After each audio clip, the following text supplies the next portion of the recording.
A man who fixes other people's broken buildings doesn't belong here. Is that really what you think of me? Get out! Her mother tossed my bag onto the gravel without a word. Colton Reese slid into my seat and smiled like he'd already won something. I watched their SUV roll toward the security booth. The guard scanned the guest list. No results. Mallory pointed back at me. The gate opened, but not for her. The screen flashed 4 words: Spencer Locke Halden, sole family heir. Every guard and every camera in that driveway went completely still. My wife had just thrown the owner of this estate out of her car. If you're new here, hit subscribe before this story goes any further, because what happens next inside those gates is something you'll want to see through to the end. I've been restoring other people's history for 15 years. Libraries with cracked limestone columns, churches with rotting bell towers, courthouses whose facades had been slowly eaten by a century of weather. These were the places I spent most of my waking hours cleaning and rebuilding what others had written off as too far gone. My colleagues called it noble work. Mallory, in the last year of our marriage, called it a hobby that paid poorly. She wasn't always like that. I want to be honest about that because it's easy. Too easy to look back at a marriage that ended in a gravel driveway and decide the whole thing was a mistake from the beginning. It wasn't. 6 years ago, the night Mallory's father was rushed to the hospital after a cardiac event, I drove 3 hours in the rain without calling ahead. She didn't ask me to come. I just went. I sat beside her in that waiting room until 4 in the morning, not saying much, not doing anything heroic, just being there. She told me later that was the moment she knew she wanted to marry me. Not because I was impressive, because I showed up. The man she married lived in a rented house in the Richmond suburbs, drove a 12-year-old pickup truck, and thought a good Saturday meant spending the afternoon rewiring lath and plaster in a building most people had already forgotten existed. I wasn't embarrassed by any of it. I was good at what I did, and the work felt like it mattered. But somewhere between our 2nd and 3rd anniversary, I noticed Mallory had started answering the question, "What does your husband do?" with a tight smile and a subject change. She wasn't lying. She just stopped volunteering the truth. The change in her didn't happen overnight. It came in layers, the way damage comes to an old building slowly enough that you almost miss it until the structure starts to shift. Her friends were buying second homes. Her colleagues were getting mentioned in trade publications. Her mother, Denise, had a particular gift for calling at exactly the right moment to mention what some other woman's husband had just purchased or achieved. Mallory didn't become someone different. She became someone exhausted by the distance between the life she had and the life she'd started to believe she deserved. I watched it happen and told myself it was a phase. I was wrong about that. What Mallory never knew, what almost no one knew, was that my last name wasn't the whole truth of who I was. I was born Spencer Halden. When I was 8 years old, 2 men tried to take me from my school parking lot. They were caught before they got far, but my father never forgot it. That same week, he made a decision I would carry my mother's surname Locke from that point forward. I would not appear in any public records connected to the Halden family, and I would be raised to understand the value of a life built by your own hands rather than inherited by accident of birth. My mother passed when I was 11, and the name she had given me became the only thing of hers I carried into adulthood.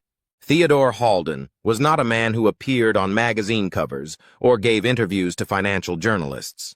He built Halden Dominion Consortium from a small rail freight operation into a privately held conglomerate spanning clean energy, maritime shipping, satellite infrastructure, data systems, and water technology almost entirely out of the public eye.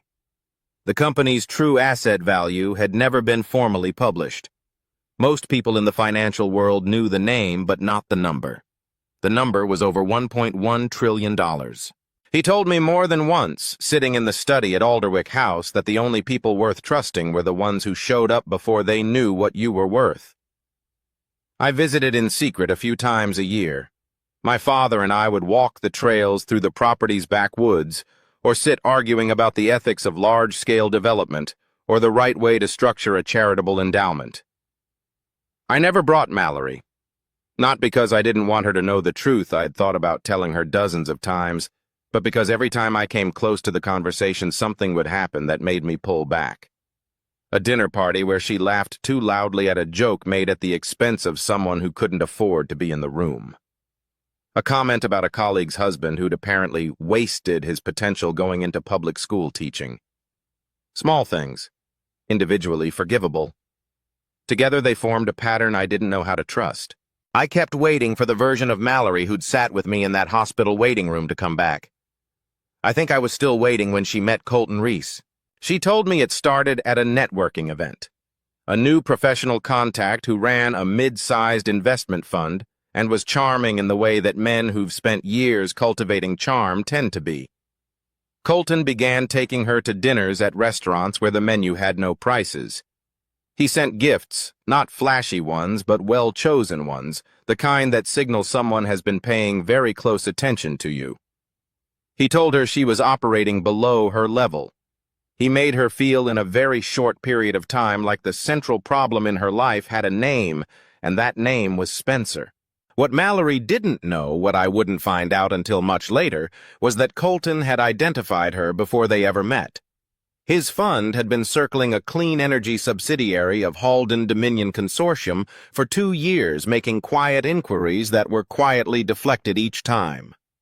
His research team had cross-referenced every professional contact adjacent to Halden's inner network, and Mallory's communications firm had handled a minor contract for a company that shared an industry conference with one of Halden's subsidiaries. Her name appeared on the edge of a very long list. That was enough for Colton to decide she was worth pursuing, not because he knew the full extent of my connection to the family, but because any thread leading toward Alderwick was a thread worth pulling. He engineered the introduction. Everything after that was deliberate. My father found out. I didn't know this at the time, but Theodore's internal security team had flagged Colton Reese months before Mallory ever mentioned his name to me.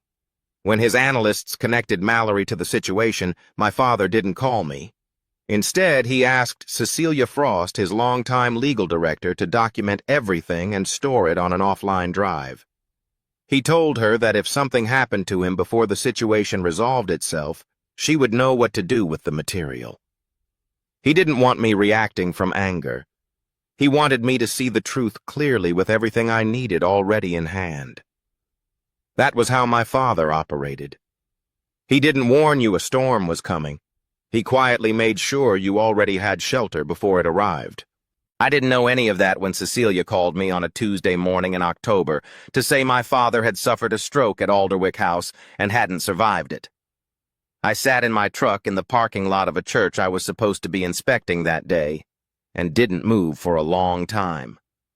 Whatever complicated grief I'd been quietly carrying for years, the loneliness of loving a father I couldn't publicly acknowledge collapsed in on itself all at once.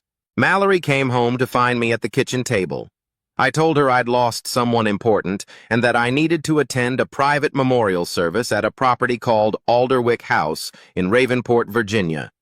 She asked if she could come. I should have said no, but I was grieving and not thinking clearly, and some part of me that still wanted to believe in the marriage said yes. She didn't ask who had died. She asked what the guest list would look like. The morning of the service, Mallory hired an SUV. She was dressed in black that read more like fashion than mourning. Her mother, Denise, sat in the back seat with the settled confidence of someone who had already decided this day was an opportunity. Colton sat beside her, jacket pressed, expression composed. I rode in the passenger seat and watched the Virginia hills pass and thought about the last phone call I'd had with my father 3 weeks earlier.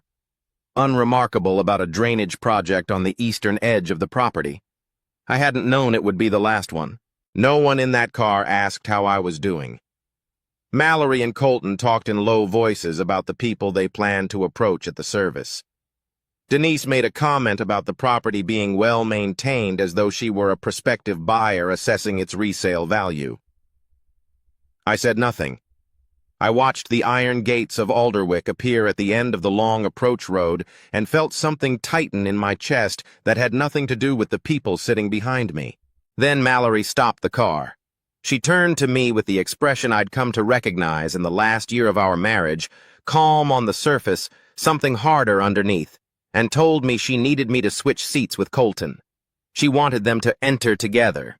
When I didn't move, she opened the passenger door, looked at me directly, and said, "A man who fixes other people's broken buildings doesn't belong walking through that gate. Get out." Her mother dropped my bag onto the gravel. Colton stepped out, walked around the front of the car, and settled into the seat I'd been removed from without looking at me once. Mallory said the marriage was over, her voice flat and final.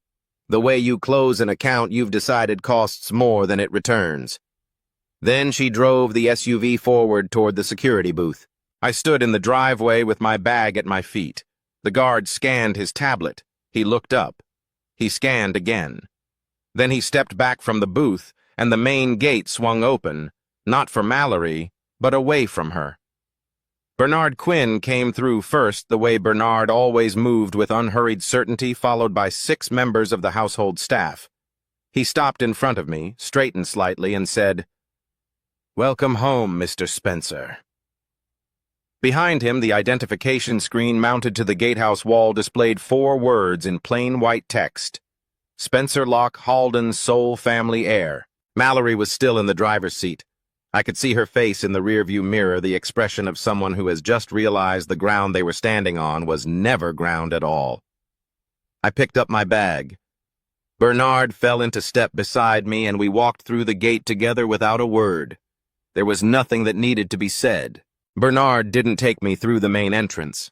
He led me around the east wing through the side corridor that my father had always preferred, the one lined with framed architectural drawings of Alderwick's original construction, dating back to the early 1900s.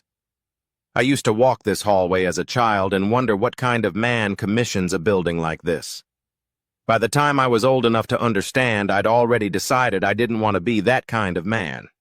My father, to his credit, never tried to convince me otherwise. The house was full of people I half-recognized faces from my father's professional world board members, legal representatives, a few politicians whose names I knew from news coverage but had never met in person.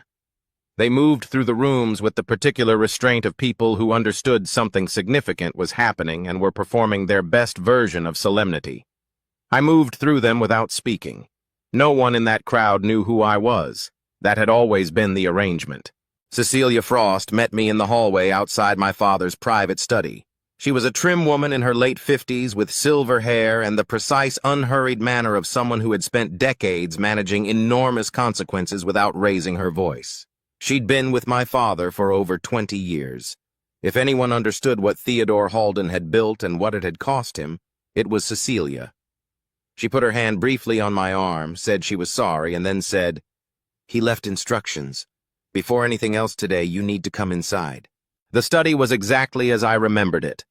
The wide oak desk, the wall of books that were actually read rather than displayed, the brass clock on the mantelpiece that my father wound by hand every evening. Cecilia set a wooden box on the desk in front of me. Inside were 3 items, a handwritten letter, a small offline drive, and a playback device.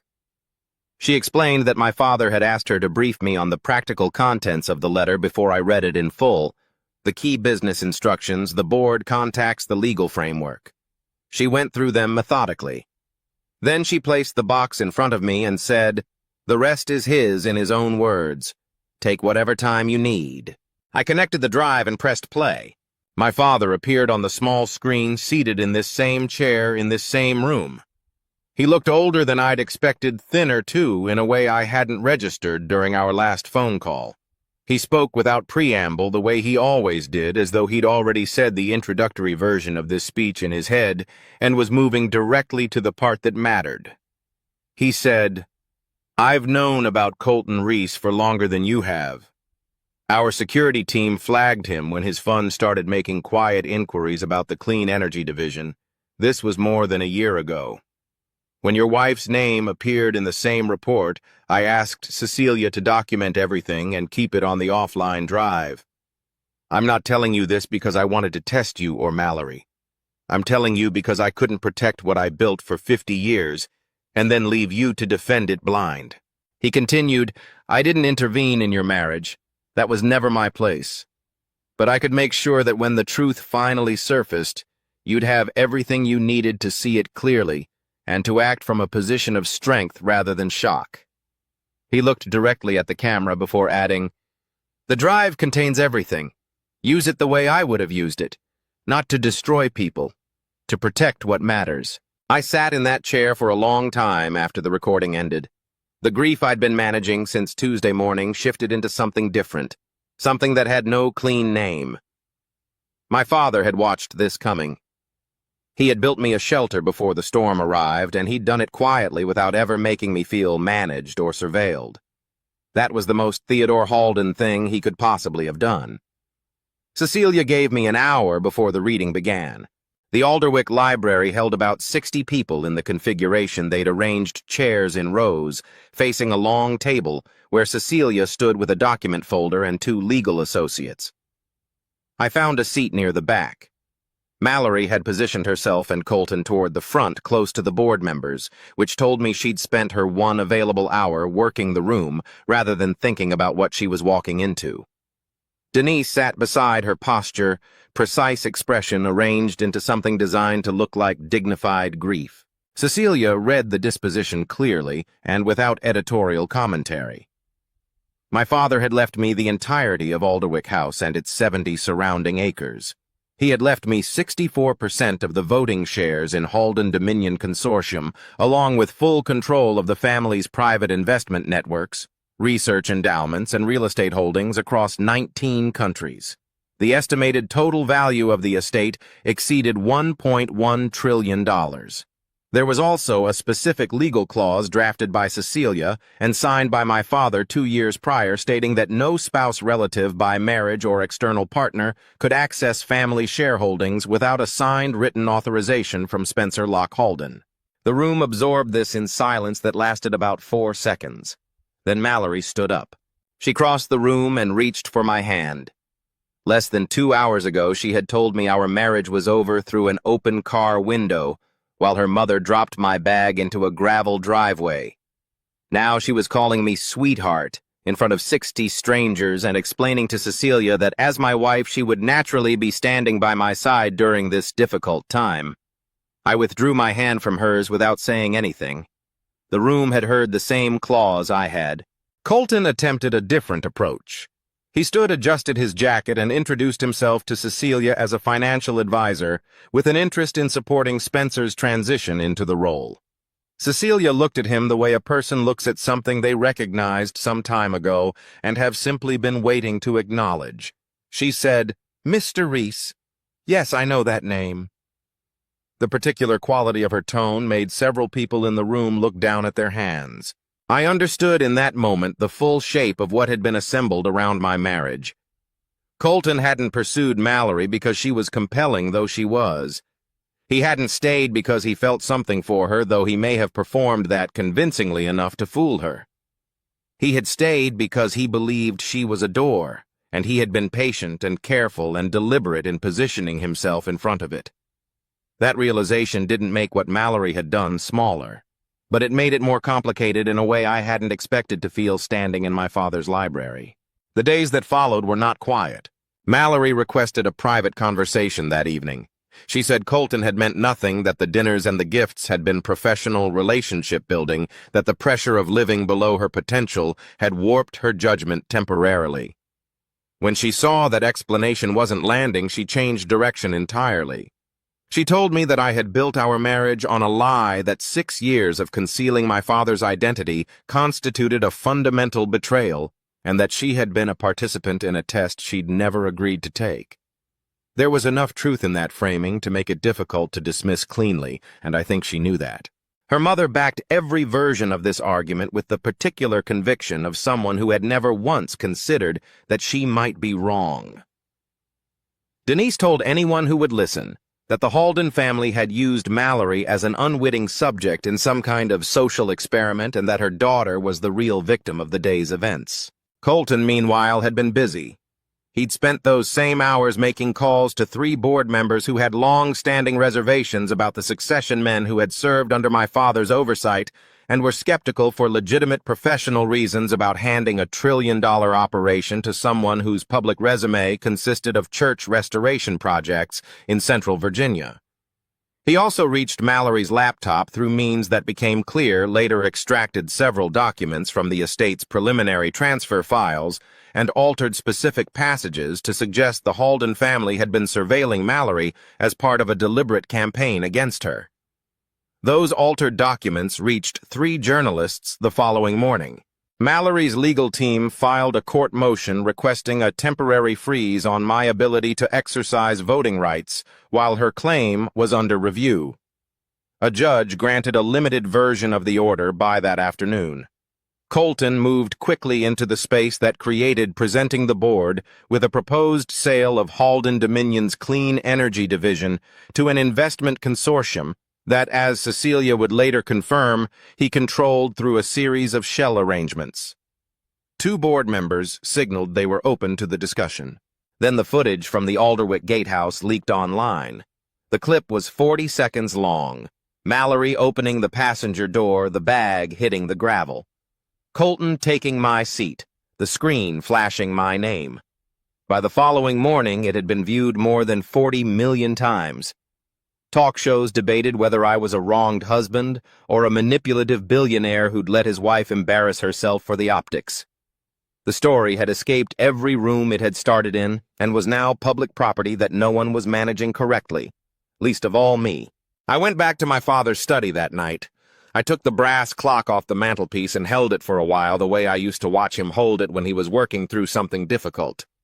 Then I set it down and told Cecilia, who was still at her desk in the adjoining room, that I wasn't sure Theodore had chosen the right person.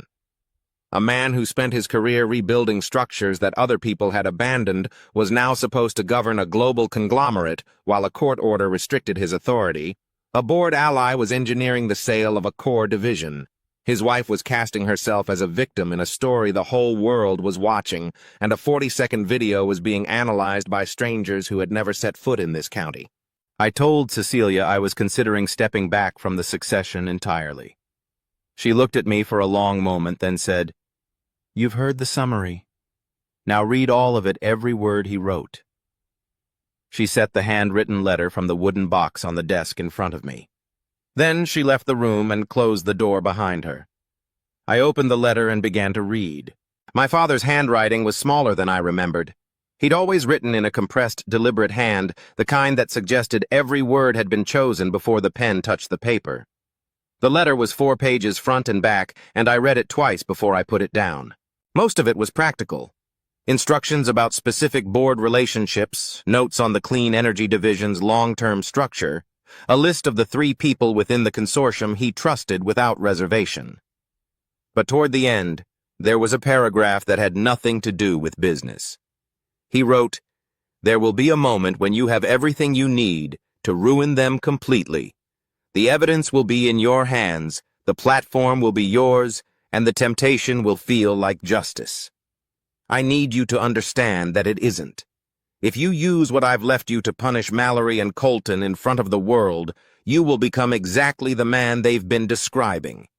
Cold calculated, willing to destroy people to protect your position. That's not what I built this for. And it's not who your mother raised." He'd underlined the last sentence. I set the letter down and looked at the offline drive for a long time. Then I picked up the clock, wound it, the way I'd watched my father wind it 100 times, and put it back on the mantelpiece. I went to find Cecilia. She was still at her desk. I told her I wasn't stepping back. I told her I needed to go through everything on that drive, all of it, and that I wanted the board meeting moved to the following morning. She looked at me without surprise, as though this were the conclusion she'd been waiting for me to reach on my own timeline. She said, "I'll make the calls." We spent the rest of that night going through the contents of the offline drive together. The documentation was thorough in the way that only a man with 20 years of institutional resources and a very particular concern could make it. There were communication logs, transaction records, and a series of emails between Colton and two board members that laid out in plain business language the structure of the proposed sale and the specific conditions under which each party would benefit. There was also a complete recording from the gatehouse security system, not the 40-second clip that had circulated online, but the full sequence, including the conversation between Mallory and Colton in the car, before the SUV reached the booth in which Colton outlined which executives he planned to approach at the memorial service and what he expected Mallory to facilitate. Her voice in that recording was different from the voice she'd used in the library the day before. She sounded like someone being led somewhere she hadn't fully chosen to go. I noted that set it aside and focused on what the morning required. The emergency board session was held in Alderwick's formal meeting room, a long, wood-paneled space my father had used for exactly this kind of purpose, with a table that seated 20 and windows that looked out over the eastern lawn. Colton arrived with the two board members who had signaled openness to his proposal. They came in together, which told me they'd already met that morning and agreed on their approach. Colton positioned himself near the head of the table with the easy confidence of a man who has rehearsed the room in his head and found it favorable. He opened by addressing the board directly. He said that the current situation, a contested succession, an active court order, and a very public scandal created conditions that were genuinely dangerous for the consortium's stability. He said that a controlled divestiture of the Clean Energy Division would protect the asset's value while the governance questions were resolved. He spoke about fiduciary responsibility. He used the word stewardship 3 times. He was very good at it. I let him finish. Then I stood up. I said that before we discussed any transactions, I needed the board to understand the full context of what had brought us to this room. I would start with something I should have addressed a long time ago. I had concealed the truth of my identity from my wife for the duration of our marriage, and that was wrong. I wasn't asking the board to weigh in on my marriage. I was acknowledging it plainly because what came next required them to know I wasn't standing in front of them as someone without fault. I wanted them to hear the rest from a man who had already accounted for his own failures. Then I nodded to Cecilia. She presented the material methodically. The communication logs first, then the transaction structure, then the emails. She walked the board through the timeline Colton's initial inquiries into the Clean Energy Division, the identification of Mallory's firm as a peripheral contact point, the documented approach to Mallory, and the parallel engagement with the two board members currently seated at this table. She was precise and unhurried, and the room got very quiet in the particular way rooms go quiet when the people in them realize they have been watching something from the wrong angle. Then Cecilia played the audio. In the first recording, Colton's voice was warm and reassuring. He was telling Mallory that once the transition was complete, once they had what they needed from the consortium, they could move forward together. In the second recording, made 3 days later in a call with one of his financial partners, his voice was different, efficient, conclusive. He said Mallory had served her purpose and that he'd exit the personal arrangement as soon as the signatures were secured. He said it the way you discuss closing a position in a market you no longer need exposure to. Mallory was seated near the back of the room. She had come in with her legal representative and had been composed until that moment. I watched her face when the second recording played. She didn't react visibly. No tears. No outburst. She just went very still, the way a person goes still when something they suspected but hadn't let themselves believe has been confirmed out loud in front of witnesses. I had seen that expression on her face once before, years ago, in a different context, and the recognition of it made me feel something I hadn't expected to feel in that room, which was sorrow. Not for myself, for the version of her that had been taken apart quietly by someone who knew exactly which pieces to remove. The two board members who had aligned with Colton did not speak for the remainder of the session. The rest of the board voted to reject the proposed sale, to suspend both members pending formal review, and to refer the matter, the data theft, the document alteration, the coordinated manipulation of a governance process to the appropriate regulatory and investigative bodies. Cecilia presented the original unaltered succession documents, and the board voted to formally recognize my authority as Theodore Halden's sole heir and the new chair of Halden Dominion Consortium. The motion passed by a margin that left no room for ambiguity. Colton left the building with his legal team without speaking to anyone. He didn't look at Mallory on the way out. I asked Bernard to arrange a few minutes alone in the garden.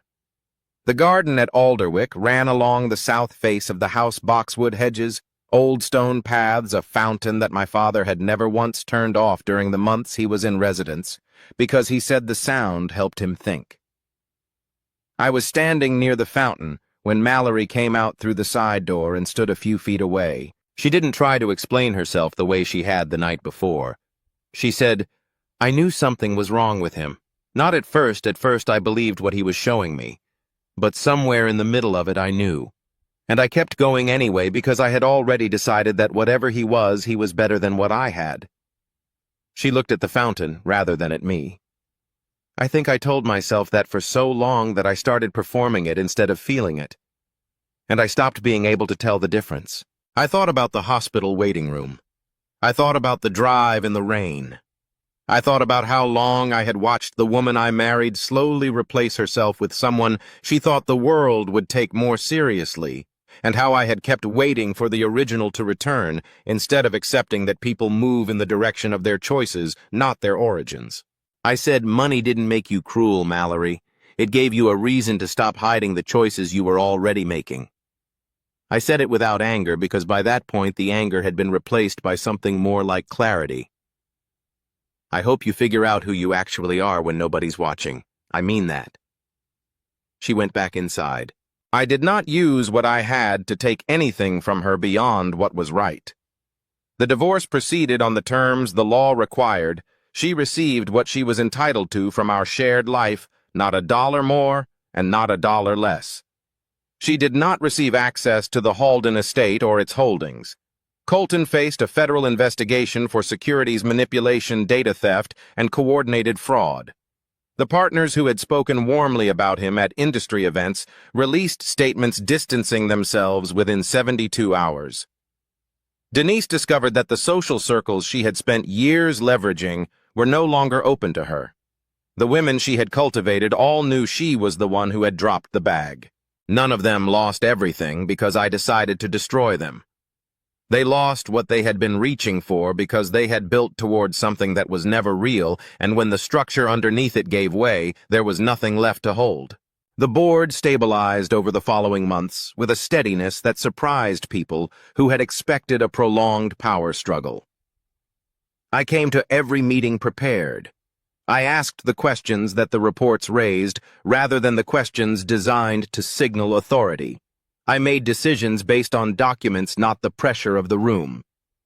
3 months in, Cecilia said across the desk, "Your father spent 10 years earning this board's trust. You did it in 90 days.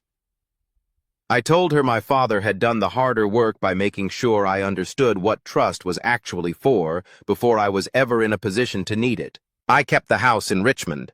I still went back on weekends, still took on restoration projects when the scope was right. Not because I needed the income or was performing some version of humility for an audience, but because those buildings were where I had learned what I knew about the patience required to repair something the world had decided wasn't worth saving. That knowledge turned out to be more transferable than I'd expected. A portion of Alderwick House was converted into a vocational training center, free open to young people from low-income households, staffed by instructors paid properly, because my father had always believed that education delivered on the cheap produce's results worth exactly what they cost. Unused land on the eastern section of the property was developed into housing for staff families and veterans. I established the Theodore Halden Foundation for Community Preservation, funded from consortium earnings dedicated to restoring schools, libraries, and water infrastructure in towns that the larger economy had quietly left behind. One afternoon in late spring, I was standing at the gate, the same spot where my bag had hit the gravel, when Bernard came to walk with me up to the house. He asked, the way he occasionally asked things he already knew the answer to, whether I'd considered replacing the old gatehouse, whether a new entrance might suit the property better given everything that had happened there. I told him no. The gate stayed exactly where it was. We walked up the drive together in the quiet that Alderwick carried in late afternoon, when the light came low through the tree line, and the fountain was the only sound. At the front door, I looked up at the window of the study on the second floor, at the room where my father had sat in that chair and recorded a message for a son he trusted to eventually find his footing, and I said quietly, "I didn't hold on to what you built by destroying them. I held on to it by not becoming them." The door opened, I went inside. And maybe that's the thing worth sitting with. Not the gate, not the number on the inheritance screen, but the question of what we're actually building toward in the relationships we choose. Spencer didn't lose his marriage the day Mallory told him to get out of the car. He lost it slowly across 6 years of quiet moments when respect started to disappear, and neither of them said anything. Money didn't create that damage. It just made it impossible to ignore any longer. The most powerful thing Spencer did wasn't exposing Colton in that boardroom. It was walking out of it without becoming the kind of man who needed to. If this story stayed with you, share it with someone who needs to hear it. And if you haven't subscribed yet, we'd love to have you here for the next one.